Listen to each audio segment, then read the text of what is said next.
listeners, to episode 21 of The Empty Rooms of Gorski Manor. The 12 hours of the rabbit clock mystery spell have been told, woven within the manor. Morning dawn has broken, yet has the spell shared all its mysteries?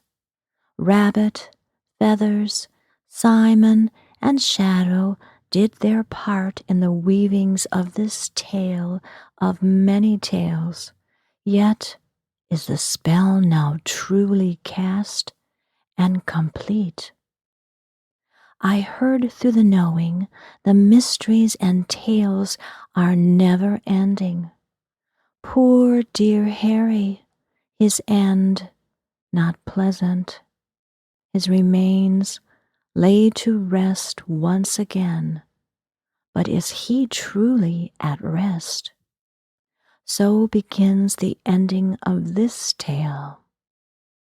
Our companions found their way quickly back to the manor, this time coming upon no blocks, no endless halls, no locked doors barring their way. As Simon and I reached the manor's entrance stairs, Feathers returned, landing once again upon my shoulder, and Shadow awaited us at the grand front door, which was open and welcoming. Many mourning doves cooed upon the trees and bushes as we passed, offering their heartfelt sympathy. Evening primroses still shared their beautiful blossoms in the soft morning's light, before closing to their own daydreams. A few crows passed over the manor, offering a sharp call of caring as they busily continued on their way to somewhere of importance, I felt. I stopped to watch them for a time, touch the sky and fly away towards the full moon of amber that still hung there just out of their grasp. Just as we, with determination, walked with purpose up the stairs into the grand entry hall. Before I entered, I looked back to the full moon once again, high above the manor, it now fading into the brightness of the coming new day, a scent of completion upon the wind. I thought we must go to the library, but as soon as we entered, there in the center of the grand entry stood the round table of the rabbit clock mystery spell. I could see immediately the table had changed once again. First, it being made of lovely polished wood, then in the library made of a magical mirror, yet now both combined, mirror in the center of the table looking so very much like the amber full moon above, circled by shiny polished carved wood surrounding its outer edges. I walked to the table and touched the carved wood. Such mesmerizing symbols, runes, yet not runes. We suddenly heard laughter coming from outside. Turning to the door, we beheld a most magical moment, the arrival of the sisters. One by one they flew through the door, one after the other, firmly on their brooms, yet each landing in the most unusual fashion. Yet, not skipping a beat, feet just returning to the ground, each ran directly to me, hugging me so very tightly. Congratulations! Wonderful! They each cheered with their happy, giggling, smiling faces, kissing my cheeks, bringing the biggest smile to my face. Oh, it's okay, It Sam. had to be. All right, it happens so It had to be Oh. told. It had to be told one more time. They each consoled me with more hugs and more kisses. Ladies, ladies, Came a loud call. We all stopped, silent, searching this way and that for where and who had shouted. To the top of the stairs we all looked, for there stood Wilfred Moss, manor grounds keeper, holding the still frozen rabbit within his arms. ladies, He said again, softer, almost with a tone of caring in his voice. Slowly he descended the stairs, keeping Rabbit level and safe in his grasp. The sisters found a cushioned bench against one wall and carried it over to the side of the table. Wilf laid Rabbit upon it. The sisters couldn't help looking to Shadow with disapproval in their eyes. They knew who had caused his current dilemma. Feeling this, Shadow slowly floated backwards until he reached the wall and melted into its fabric. I felt bad for Shadow, as I had encouraged him to grab the naughty rabbit. Wilf tipped his hat to us and walked away down a hall, silently melting into the manor, as is his way. I became very aware of how quiet it was, here and now. Outside there had been birds and crows, the wind through the trees, but here, within, all was silent, all was still, waiting for what was to come. Blackie broke the silence. You have done well, dearie. This working is almost done. Come, let us circle the table and complete the spell. This is it. Is it really here? This is really happening? My mind shouted with excitement, my heart pounding with anticipation and concern. What will this spell really do? Feathers flew to sit upon the golden hair statue in the center of the table. Goldie brought 4 cobalt blue candles to the table, again appearing from nowhere, placing each at the quarters. Once placed, they burst into a long flickering flame. We each stood at the cardinal directions, me standing before the 13th crystal, which I felt faced north, my direction. The room began to dim, even though it was bright morning outside. Blackie asked, You have the last stones and the gifts? Yes, I said, pulling them out of my backpack, holding them with honor in my cupped palms. This is the completion of the spell. Blackie stated with authority. This is the completion of the spell. This is the completion of the spell. This is the completion of the spell. I completed the opening. I looked to the rune stones already upon the lapis lazuli crystals, all paired until 9 o'clock. We all grasped hands and smelled the evening primroses, their fresh scent bursting forth and swirling upon the table, simply, magically, as fresh as the day I picked them. Their scent intertwined with the candle's light, opening a space for us to connect into the knowing, the inner place of telling, a place where we are wanted and where we want to be. The sisters began to hum slowly.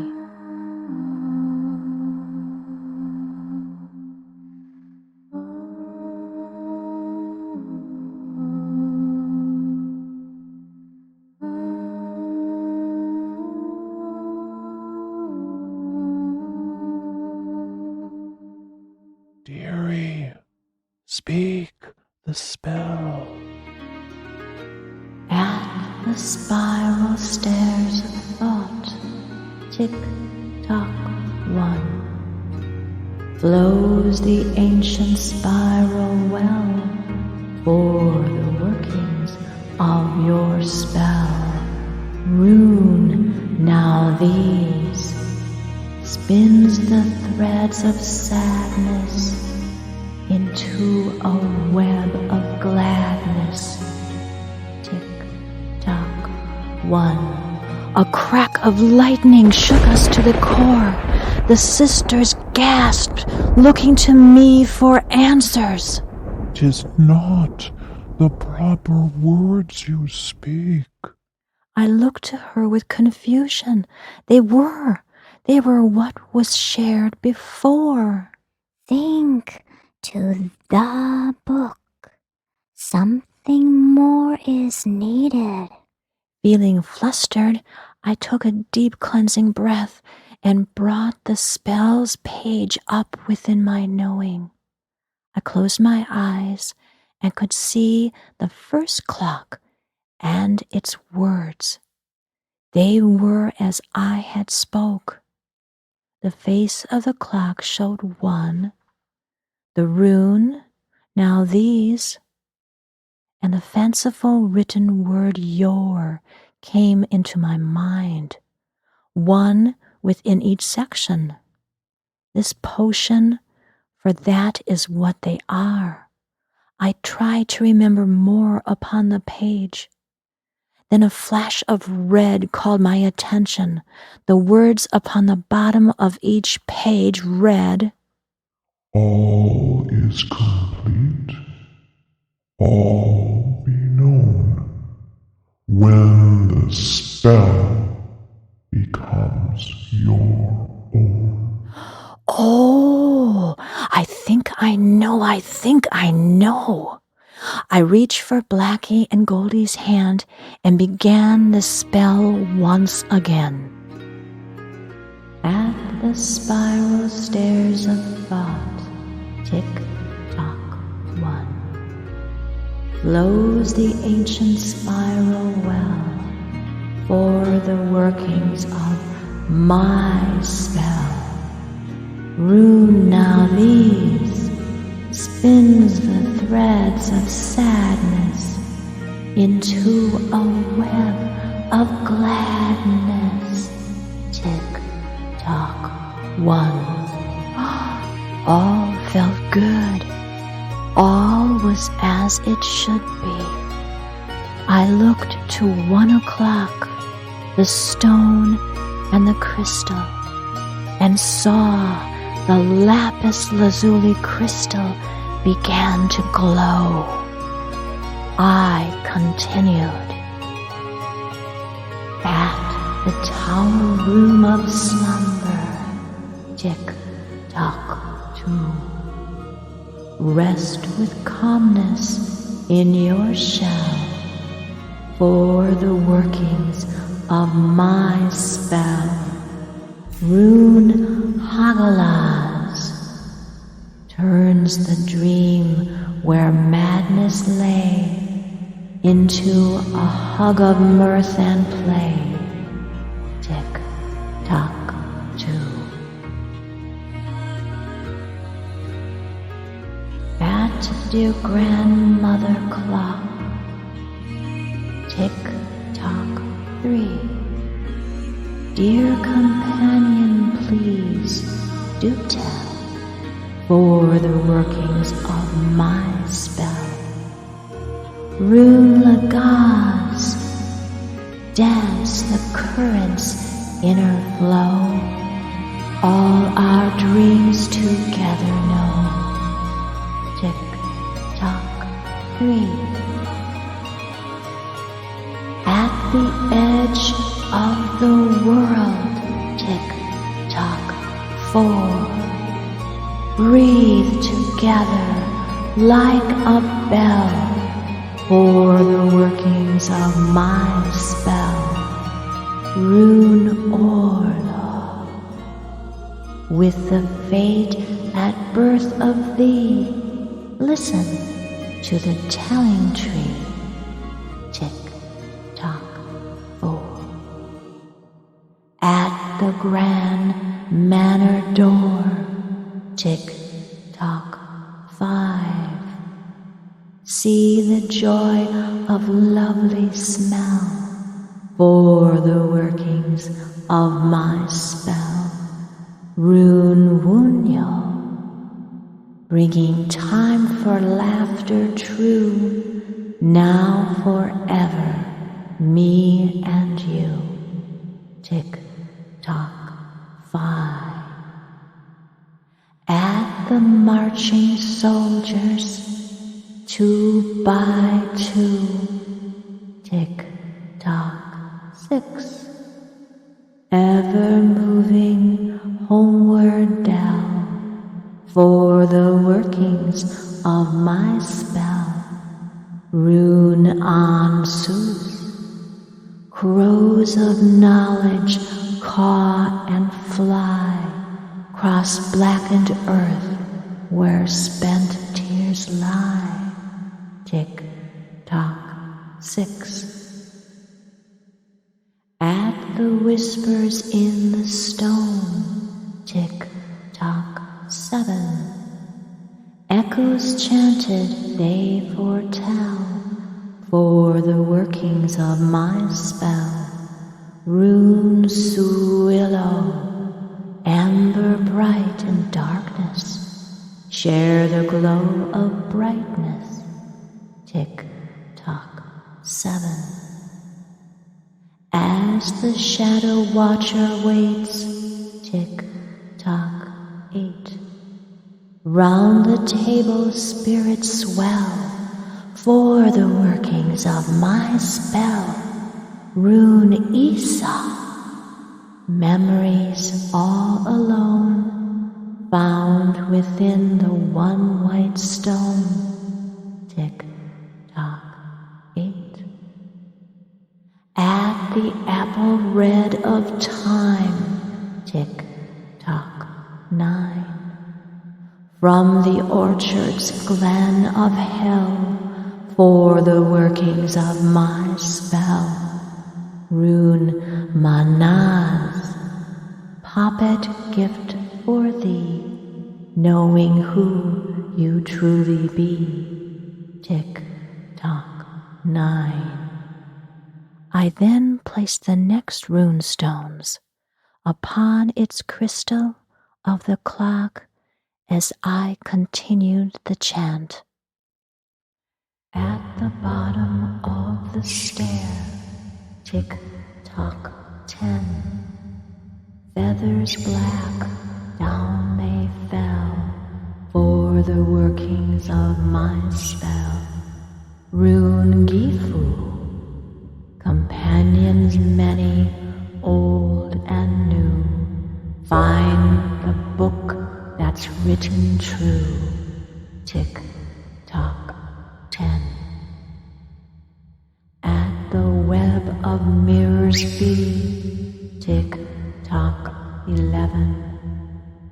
From our lips with joy we yell for the workings of my spell. Rune calc, cross the hill with chalk and smoke, book of knowing is bespoke. Tick tock, 11. At the winds of knowing. Tick tock, 12. From the moon your tears will quell for the workings of my spell. Rune Cana, light shine bright, light shine white. Clarity will always be found beneath the hanging tree.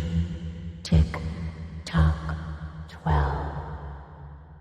1, 2, 3,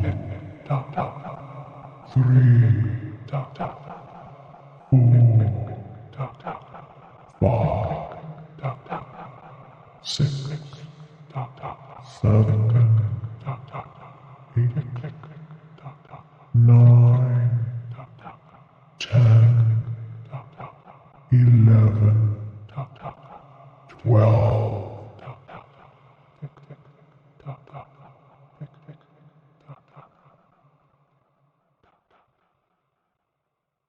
Nothing happened. I looked to the sisters. They still had their eyes closed. Yet upon the table there was one more lapis lazuli stone upon it. But I had not received a 13th stone. I didn't know what to do. Yet the sisters waited, each calm, each holding space for me to continue. All I yet had within my bag was the gifts from beneath Harry's tree. The thought of them brought tears to my eyes. I felt a deep attachment to them, and I had the awful sense I must let them go. This ache I knew too often.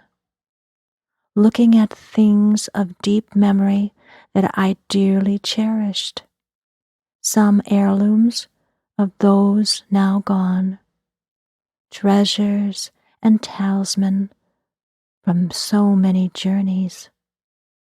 Yet I too will not be on this earthly plane forever. My heart ached for these precious things that took me a lifetime to gather. I know it is not for me to worry about their fate after I am gone. Enjoy them now, for I will eventually have to let them go. Looking to the table where I now laid them, the locket of Harry's hair and the rabbit's foot, his hair so black and shiny in the candlelight, soft and silky as I touched it, not wanting to ever lose it, and the rabbit's foot, fluffy, velvety. I thought of that children's story about the velveteen rabbit, read so long ago. Unconditional love. Love can at times be painful, but it is always worth it in the end. Remember your past, where you came from, for as you bloom within your life, your tale grows. Enjoy the beauty of being, finding wholeness, contentment in who you are by the many experiences of vulnerability overcome. I did feel so vulnerable right now. Am I up to this task? So much has been experienced through the workings of this spell, yet the spell is still amiss. I look to the table for some hint what may lie there. A spot that felt empty, needed to be filled. I have not worked enough with spells. Make the spell your own. I thought I did that. What is yet to be done? I thought the discovery of the word your within the spell, changing it to my, was an amazing find, though this be actually rabbit's spell, not of my making, yet of my doing. I possessively took the two gifts tightly into my hands. I so did not want to let them go, ever. But from the knowing came, the manner is balance. I looked to each stone and crystal. That makes 2. 3 is the evening primrose, yet balance creates and seals the 4. What have I that would be the 4th element of this spell? Truly, what is this spell about anyway? I stroked Harry's hair locket as I pondered. All is about the manor, a place of rest, a way station on one's journey between one's life and the next. The homestead of the Gorskis. I know so little about them. Looking at the hair locket. Harry. Underneath all is the search, my search for Harry. Hair. Oh my. The hair of Harry. That epiphany truly impressed me. What is so often added into a spell to make it your own, one's own hair? Eureka! That's it! That is it! With a deep breath of accomplishment, I walked back to 1 o'clock. I pulled a piece of my hair, which holds my life force and my energy within it. Then I slowly released a strand from the locket of Harry, wound them together, and placed it with intent on the first stones. Tick-tock one, tick-tock one, tick-tock one, tick-tock one. The lapis lazuli crystal began to glow blue. I moved to 2 o'clock, again sharing one hair from my head and one strand of Harry's locket. Wound together, I chanted again. Tick-tock two, tick-tock two, tick-tock two, tick-tock two. One by one, I added the strands of hair and sang the clock, each time lighting the rune stone to glow white upon the glowing blue crystal. Tick-tock 3, tick-tock 4, tick-tock 5, tick-tock 6, tick-tock 7, tick-tock 8, tick-tock 9, tick-tock 10, tick-tock 11, tick-tock 12. The flames of the candles surged higher and brighter, creating 4 swirly tendrils of smoke that twisted around the golden hair statue upon the table. Oh my, I whispered. Hair, another hair, once again within this spell. I stood there before the last lapis lazuli crystal, a crystal stone believed to help guide souls to their afterlife, to assist the seeker to deepen their connection to self, your powerful and authentic self. I held the last 4 strands of Harry's hair, all that was left from his magical locket. Pulling 4 strands of my hair, I gently wound them together for the last time. Then placing them upon the crystal, but there was no rune stone. I picked up the rabbit foot that waited upon the table, looking at it intently. I walked over to Rabbit, lying so vulnerable upon his bench. A tear formed in one eye and trickled down his cheek.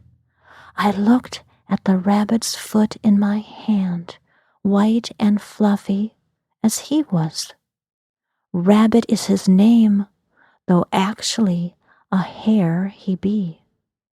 Hare once again? That makes 4. Harry's hair, Hare's statue, and Rabbit the hare. The manor, a balance of 4. And hares have 4 feet. I looked at his paws extended straight up as he lay there in such an unbecoming position. But one back leg was shorter than the other. Oh my! I looked closer. Could this be his foot? How very horrible! How very terrible! I gently touched the leg. Oh, how I wish I could return his foot to it. Gorski Manor, I called. Please use your magicks to make dear Rabbit whole. I placed the missing foot upon the empty spot, and holding it between both hands, I sent healing energy and love to his little foot.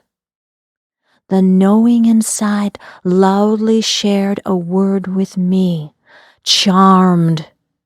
I began to chant its name, calling on the runes, calling to all I know, calling for their help and assistance. Kara Maeda, Kara Maeda, Kara Maeda. I saw Feathers and Simon hold feather and paw once again, transforming quickly into Hela. I called to her, asking her for assistance with ancient magics from the realm of the dead.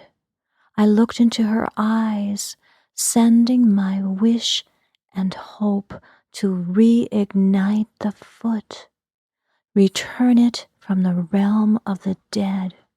Let it live again. I released the foot, and it wiggled. I wanted to scream with joy, but the spell quickly called me back as I saw Rabbit sit up, blink a wink, and hop over to Hela. I moved back into the circle, clasping Goldie's and Blackie's hands, reconnecting our energies.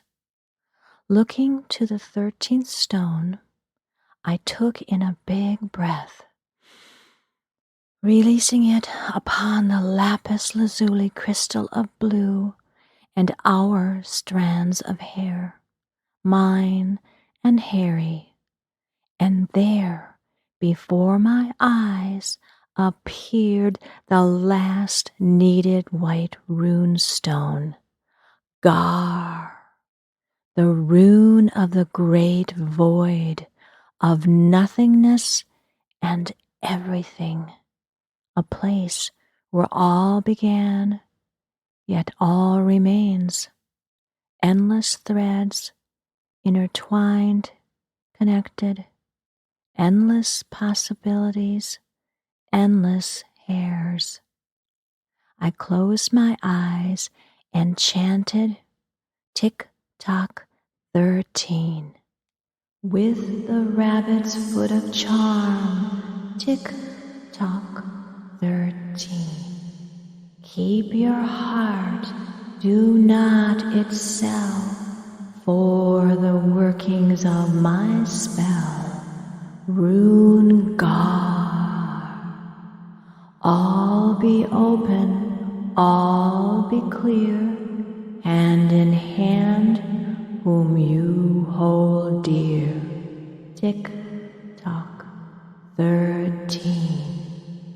With these words, The last lapis lazuli crystal glowed the most beautiful of the blues, as did the runes. They glowed white. From each rune stone now burst forth a beam of its name, its symbol. Spell be wakened, spell be cast, spell complete will truly last. Followed where the spiral leads, more to do, more to see. Harry, be forever true. This has been all for you. Alu. I am complete, I stated with intention. I am Agatha. I am complete. Blackie said, sharing her real name. I am Hester. I am complete. Goldie said, sharing her real name. I am Theodora. I am complete. Red said, sharing her real name. And with that, the golden hair upon the table started to glow brightly, so bright we had to shade our eyes. It took a few moments for it to recede, and when I could open my eyes again, there, plain as a new day, stood Harry in all his rakish glory, tall top hat upon his head. Harry Gorski, at your service. I am complete. Now the fun begins. Harry laughed with great joy as he leapt from the table, landing straight into the waiting arms of the sisters, swirling them round and round, causing waves of giggles and laughter and hugging of him tightly. Rabbit gave me a bow of goodbye and hopped down a hall, appearing to not want to be too noticed. Before he disappeared, he bowed a thank you to Hella, who returned his thanks with a small smile, then faded back into Feathers and Simon. Simon, seeing the freed Harry, screamed and leapt into his arms. Feathers flew over to his shoulder, nibbling on his ear affectionately. Harry looked at me and said, Thank you kindly, my dear, for taking such good care of my companions. He acknowledged Shadow, who still waited against the wall, as he petted and hugged Feathers and Simon. I knew you could do this, He said, walking over to me, a rakish twinkle in his eyes, and a crooked smile upon his lips, causing my knees to go weak. Such fun we had so very long ago. He whispered in my ear as he bent very close. He took my hands in his. They felt so wonderful, big, strong, and warm.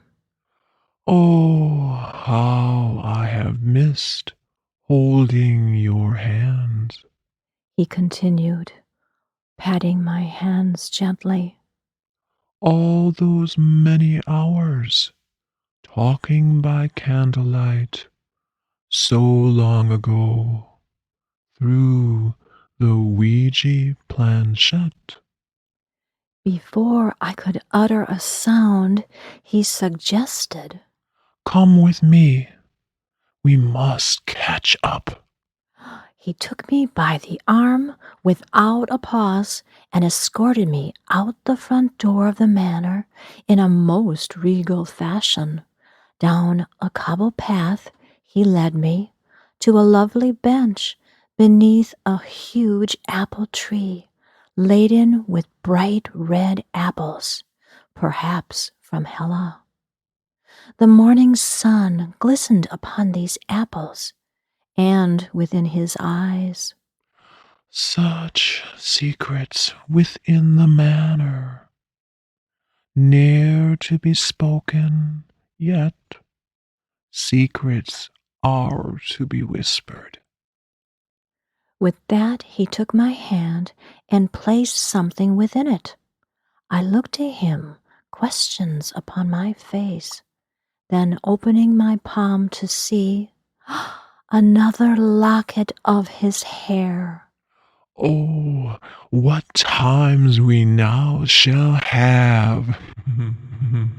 Dreams and wishes, 'twill come soon. There beneath one pale green moon, one light touch upon your hand, gentle whispers flow like sand. Through the knowing, tales be true. Within the manor, they await you.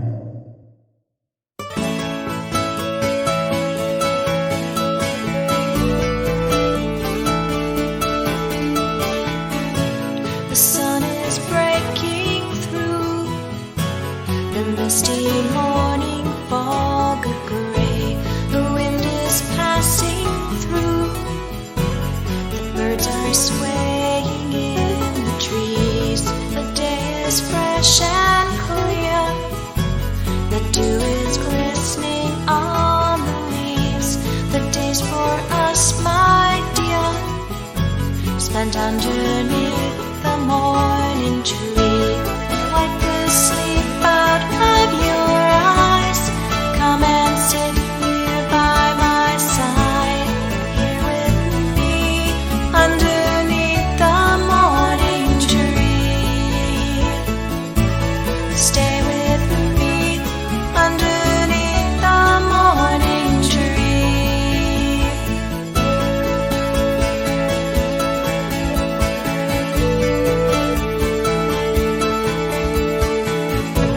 The sun is breaking through. The moon is fading from the sky. The wind is passing through. The morning crow is flying by. The day is fresh and clear. The bliss is there for us to be. The days for us, my dear, spent underneath the morning tree. Wipe the sleep out of your eyes. Come and sit by my side. Here with me underneath the morning tree. Stay with me underneath the morning tree.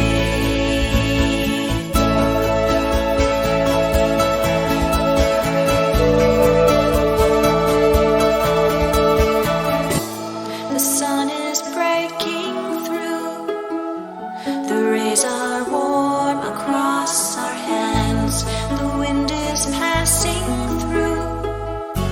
It swirls around us where we stand. The day is fresh and clear. Sweet lilac petals on the breeze. The day's for us, my dear, spent underneath the morning tree. Wipe the sleep out of your eyes. Come and sit here by my side. Here with me underneath the morning tree. Stay with me underneath the morning tree.